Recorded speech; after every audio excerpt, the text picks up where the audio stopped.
हर हर महादेव। स्वागत है आपका सीजीएल के 150 डेज की टारगेट स्टडी में। ये है आपका D82। उम्मीद करती हूँ कि आप अच्छे से सारे टारगेट पूरे कर रहे हैं। सैटरडे संडे के जो 2 पेपर आपको देने थे वो आपने दिए हैं, और अगर आप किसी वजह से नहीं दे पाए तो कम से कम कोशिश करना कि एक पेपर आप ज़रूर दें। अब आप सब में से काफ़ी बच्चों ने कमेंट कर रखे हैं, अपने नंबर बता रखे हैं। पहले हम कुछ जनरल बात कर लेते हैं। तो एक चीज़ जो कमेंट्स में मुझे बहुत कॉमन दिखी कि जीएस में हमारा नंबर जो है 8, 8.5, 11.5, किसी किसी का 15.5 के आसपास था। इतने नंबर आ रहे हैं और अब हमें मैथ से ज़्यादा जीएस में डर लग रहा है। देखिए, सबसे पहले तो जितना हमने पढ़ा है, कंसीडरिंग कि हमने रिवीजन एज सच नहीं की है, अगर आप 8-10 नंबर भी लेकर आ रहे हो तो बहुत अच्छी बात है। मैं जब देती थी मेरे तो माइनस में भी चले जाते थे। कुछ बच्चे जो हैं अभी अटेम्प्ट भी नहीं कर रहे हैं शायद, तो मैं उनसे कहूँगी कि आप अटेम्प्ट तो करो एटलीस्ट। जब अपने नंबर आपको काउंट करने हो, एक ट्रू पिक्चर देखनी हो, तो आप एक बार जीएस के हटाकर बाकी 3 सेक्शन के देख लिया करो। मैथ्स में कुछ बच्चों ने क्या किया है, एडवांस या तो अटेम्प्ट ही नहीं किया है, या फिर किया है तो शायद उसका एनालिसिस प्रॉपरली नहीं किया है। देखिए, आपने अगर नहीं भी कर रखा है, कोई अगर ऐसा है कि जिसने अभी तक छुआ तक नहीं है बुक को, तो उसका मुझे समझ आता है कि आप एक बार मत देखना, कोई बात नहीं। लेकिन जिन्होंने चैप्टर्स कर रखे हैं पहले, या जिन्होंने किसी टीचर से कर रखा है, तो उनसे मैं कहूँगी कि आप एडवांस का एनालिसिस करें। इसको भी तिलस्मी नोटबुक में नोट डाउन करें, क्योंकि ये क्वेश्चन आपके प्रीवियस ईयर वाले हैं, टीसीएस वाले हैं, ये पूछे गए हैं। तो कंसेप्ट जो है रिपीट होता रहता है, कुछ नए क्वेश्चन नहीं बनते हैं, बार बार सेम चीज़ें रिपीट होती हैं। तो आपके लिए इंपॉर्टेंट है कि आप इसको नोट डाउन करें। इसके बाद में एक जो है कमेंट आ रखा था कि मेरे में एक क्वेश्चन पे टाइम लगा दिया। मैंने सोचा था कि जब मैं टेस्ट दूंगा तो मैं ज़्यादा टाइम वेस्ट नहीं करूँगा। क्या ये चीज़ें हो जाती हैं? देखिए, होता है। आप बहुत बार सोचते हैं कि अरे हम तो इतना टाइम वेस्ट नहीं करेंगे, अगर क्वेश्चन नहीं आ रहा होगा तो हम तुरंत ही निकल जाएंगे। पर कई बार क्या होता है कि हम क्वेश्चन में अटक जाते हैं, ये जानते हुए भी कि हमें इतना टाइम वेस्ट नहीं करना है, जिसकी वजह से हमारी पूरी परफॉर्मेंस पे इम्पैक्ट आ जाता है। अभी तो हमने 2 ही पेपर दिए ना, और सोचो कि आप ये थिंकिंग की रीजनिंग रख रहे हैं कि हमें टाइम वेस्ट नहीं करना है, और ये रीजनिंग रखने के बाद जो है आपने टाइम वेस्ट कर दिया। अब ये हमारे अभी 2 ही पेपर हुए हैं। अभी आने वाले समय में सैटरडे संडे हमारा पेपर का दिन रहा करेगा। मैं कोशिश करूंगी कि संडे तो आपका रहेगा ही रहेगा, सैटरडे मोस्टली आपके टारगेट होंगे, पर इनकलकेट करूंगी क्योंकि अभी हमें थोड़ा एडवांस पे ध्यान देना है। तो मैं कोशिश करूंगी कि आपको दूं, और जैसे जैसे आप एक पेपर करते जाएंगे ना, तो आपको रियलाइज होगा कि कहाँ करना है, कहाँ नहीं करना है, कहाँ स्किप करना है, कहाँ बाद में आना है, किस सेक्शन को पहले करना है। ये सब चीज़ें आपको बहुत ज़्यादा हेल्प करती हैं, और टेस्ट देते हुए यही सब तो आप सीखते हो ना कि कहाँ करना है, कहाँ नहीं करना है, कहाँ मैं गलती कर रहा हूँ, कौन से क्वेश्चन को मुझे पता है फिर भी मैं बार बार गलत कर देता हूँ। तो ये सब चीज़ें आपको पता चलेंगी। एक कमेंट और था कि दी इंग्लिश में हमारे नंबर कम आ रहे हैं। इंग्लिश में जैसे स्पेलिंग मिस्टेक हो गई, PQRS हो गया, क्लोज टेस्ट हो गई, तो इनमें हमारी गलतियाँ हो रही हैं।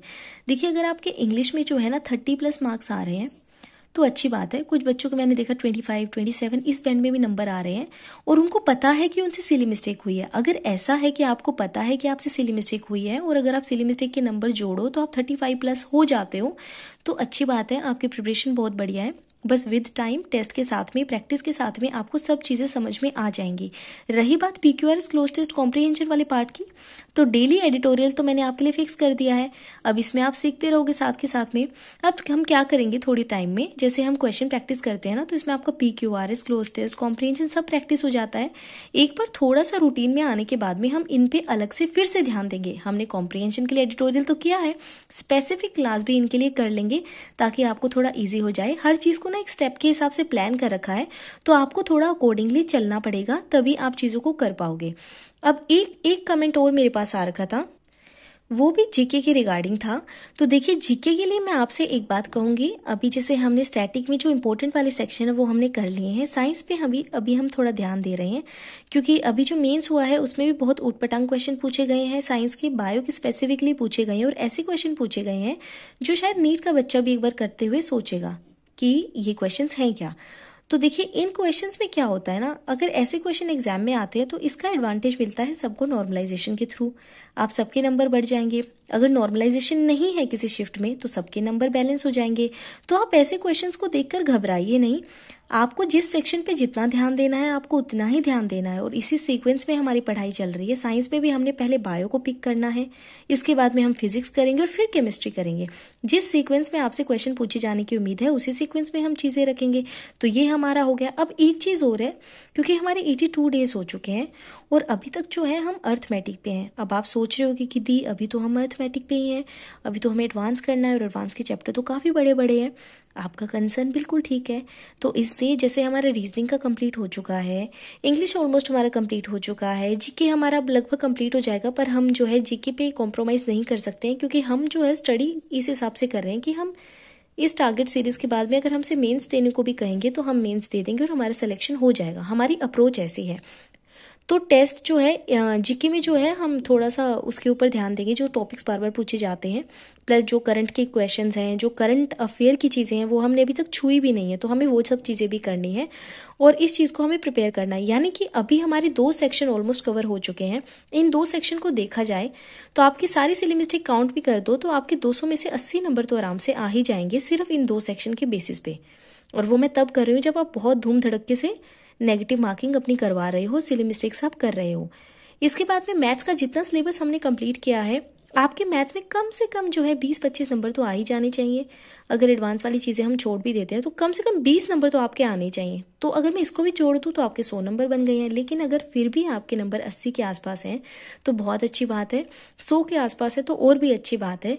जब मैं शुरू में पेपर देती थी ऐसी प्रिपरेशन के साथ में, तो तब तो मुझे कुछ पता नहीं था, तो मेरे नंबर आते थे 54, 52, 63 और ये रहते थे, और जीके में तो मेरा नेगेटिव चला जाता था। तो आप समझ रहे हो, आपने सिर्फ 81 डेज पढ़ाई की है, टू बी प्रिसाइज आपने 79 डेज पढ़ाई की है, 80 डेज पढ़ाई की है, और उस दौरान आपने ऐसी प्रिपरेशन की है कि 2 सेक्शन तो आपके काफी अच्छे हो गए हैं। आपको पता है कि सिली मिस्टेक हो रही है, लेकिन आपने बहुत अच्छे से प्रिपेयर कर लिया है। मैथ्स में हमारा लगभग आधा मैथ्स कंप्लीट हो चुका है। अब जो है हमें एडवांस वाले चैप्टर्स में जाना है, और उसमें भी हम सीक्वेंस के हिसाब से जाएंगे, यानी कि पहले इंपॉर्टेंट चैप्टर को करेंगे, फिर धीरे धीरे दूसरे चैप्टर्स पे हम मूव करेंगे, और बाद में न्यू पैटर्न वाले चैप्टर्स हम करेंगे। साथ में क्वेश्चंस प्रैक्टिस करेंगे, जिस चैप्टर में हमें PYQ की जरूरत है हम वो चीजें करेंगे। यानी कि सब चीजें हम कर रहे हैं, और आप जो है बहुत अच्छे नंबर लेकर आ रहे हैं, तो आप घबराओ नहीं। आप में से कुछ बच्चों के कमेंट आ जाते हैं, ऐसे रोने वाले इमोजी बना देते हैं, प्लीज आप ऐसे मत किया करो। आप बहुत अच्छा कर रहे हैं, आपको पता है अगर आप सिली मिस्टेक कर रहे हैं तो देखो कितनी अच्छी बात है, सेल्फ रियलाइजेशन है आपको, आप एनालिसिस करोगे। एक मैं आपसे फिर से कहूंगी एनालिसिस के लिए कि प्लीज प्लीज प्लीज अपना टेस्ट देने के बाद आपके लिए बहुत ज्यादा इंपॉर्टेंट है कि आप सेम डे एनालिसिस करें, क्योंकि देखिए आपके माइंड को पता है आपने कैसे क्वेश्चन किया था, आपने क्या रीजनिंग लगाई थी, आपका परसेप्शन क्या था। अब अगर आप उसको बात के लिए छोड़ दे कि 2-3 दिन बाद, तब तक तो आप ये भी भूल जाएंगे कि अरे मैं क्या सोच रहा था क्वेश्चन करते हुए, है ना। तो आपको जो क्वेश्चन सही है उसका भी एनालिसिस करो कि यार मैं ये सोच रहा था लेकिन सॉल्यूशन में क्या दे रखा है ना। तो ये सब चीजें आपको पता होनी चाहिए। और आपकी तिलस्मी नोटबुक आपने बहुत अच्छे से मेंटेन कर रखी है, कुछ ने कमेंट किया हुआ मुझे कि दी हमने मेंटेन कर रखी है। तिलस्मी नोटबुक आप जितनी अच्छी बनाएंगे ना, जितनी साफ सुथरी बनाएंगे, मेरी नोटबुक में आपको मल्टीपल टाइम दिखा चुके हैं, आप तिलस्मी नोटबुक वाली वीडियो देखना, फुल वीडियो चैनल पर है। मेरी नोटबुक ऐसी थी ना, उसमें रीजनिंग के कुछ क्वेश्चन थे, लेकिन मैथ्स की सारी चीजें मैंने, अगर मैं एक सेम क्वेश्चन को 3 बार गलत करती थी ना, तो मैं जाके उसको 3 बार नोट डाउन कर लेती थी। क्यों? इसलिए कि मुझे रियलाइज हो, मुझे पता रहे कि प्रीति जितनी बार ये क्वेश्चन आया तूने यहाँ पे गलती की। और मोस्टली वो क्यूब वाला क्वेश्चन रहता था, क्यूब वाले क्वेश्चन में जिसमें वो है ना एक्सपेंशन वाला है, मैं अक्सर गलतियां कर देती थी। अब देखिए आप में से काफी बच्चे जो नवंबर 2000 में जुड़े थे, 2023 से साथ में, उनका पेपर हो चुका है मेंस का, और मेरे पास काफी अच्छे फीडबैक आ रहे हैं कि पेपर काफी अच्छा हुआ है। तो उनसे मुलाकात होगी सिलेक्शन के बाद में। अब आज के टारगेट की हम बात कर लेते हैं। ऑलरेडी मैंने आपसे इतनी सारी बातें कर ली हैं, तो बात करते हैं मैथ्स की। मैथ्स में प्रॉफिट लॉस एंड डिस्काउंट हमने पूरी थ्योरी कर ली, 55 क्वेश्चन हमने प्रैक्टिस कर लिए, 18 से 23 वाले क्वेश्चंस भी कर लिए, टीचर के साथ में परसेप्शन जान लिया, पूरी क्लास हमने कंप्लीट कर ली। यानी कि 150 क्वेश्चन ये हो गए, 55 क्वेश्चन ये हो गए, आपकी एक क्लास भी हो गई। तो हमने बहुत सी चीजें, लगभग इस चैप्टर की सारी चीजें हमने समझ ली।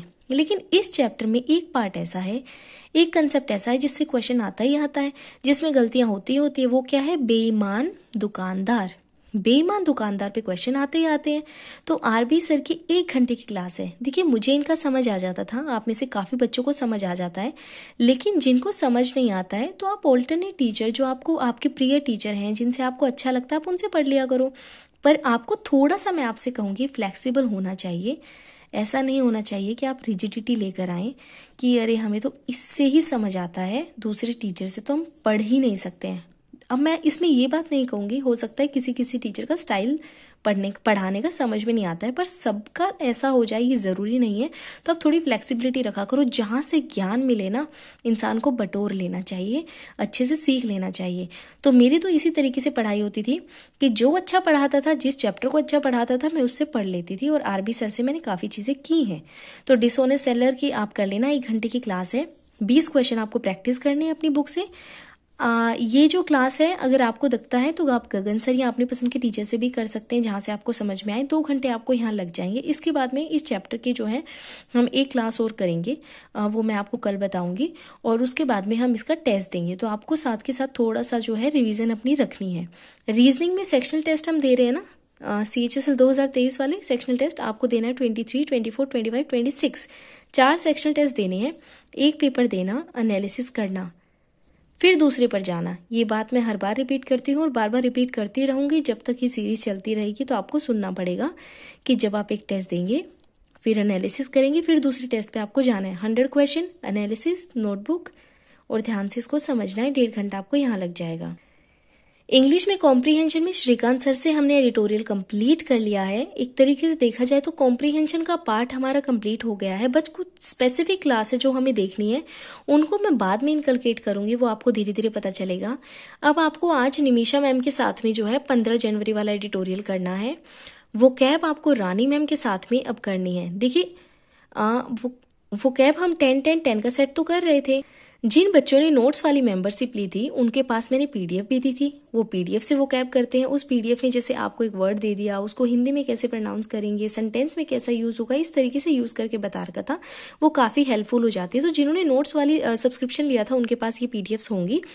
बाकी अगर आपके पास नहीं भी है तो भी कोई बात नहीं, आप जो है अपनी बुक से करिए, जहां से आप कर सकते हैं वहां से करिए।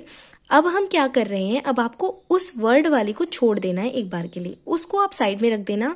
अब हम करेंगे मैम के साथ में, रानी मैम की जो है वोकैबुलरी की A to Z वोकैब की एक प्लेलिस्ट है। तो उसमें A से लेकर Z तक सारी वोकैब जो इंपॉर्टेंट है विद ट्रिक आपको समझा रखी है। अब आपको 1 घंटे 52 मिनट की क्लास है। पहली क्लास आपको सिर्फ हाफ क्लास कंप्लीट करनी है, क्योंकि देखिए A से बहुत से शब्द हो सकते हैं, तो आप सिर्फ आधी क्लास कंप्लीट करना। जब आपको लगे अच्छा मूड है तब लेकर बैठ जाना, और इसको आप नोट डाउन भी करना। अब एक क्या करो, आप नोट डाउन करने के लिए एक सेपरेट नोटबुक बना लो। एक सेपरेट नोटबुक, छोटी नोटबुक हो चाहे, जैसे आपको कन्वीनियंट लगे बनाओ। उसमें क्या करो, वो शब्द लिख लो और हिंदी का मतलब लिख लो। आपको मैम साथ के साथ समझाएंगे ना, थोड़ा थोड़ा नोट डाउन करते रहना, ताकि फिर आप उसको रिवाइज कर लो। ज्यादा बड़ी बड़ी चीजें नहीं है। जब ये पूरा प्लेलिस्ट हम कंप्लीट करेंगे तो आपको रियलाइज होगा कि आपको बहुत सी चीजें आ गई हैं।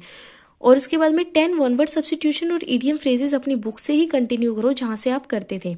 संडे वाले दिन आपको क्या करना है, वो जो अभी तक आपने PDF या अपनी बुक से जो वोकैब की थी, यानी कि जो शब्द किए थे, उनको आप संडे वाले दिन रिवाइज करेंगे। प्लस जो ये हम वोकैब प्लेलिस्ट कर रहे हैं, इसको भी आप रिवीजन करेंगे अपनी नोटबुक से जो आप मेंटेन कर रहे हो। आपको समझ आ रहा है आपको क्या करना है, एक नोटबुक मेंटेन करनी है इसके लिए। एक वोकैब जो आप अपनी बुक से अभी तक कर रहे थे वो आपको संडे को रिवीजन करनी है, वहां तक की जहां तक कि आप कर चुके हैं।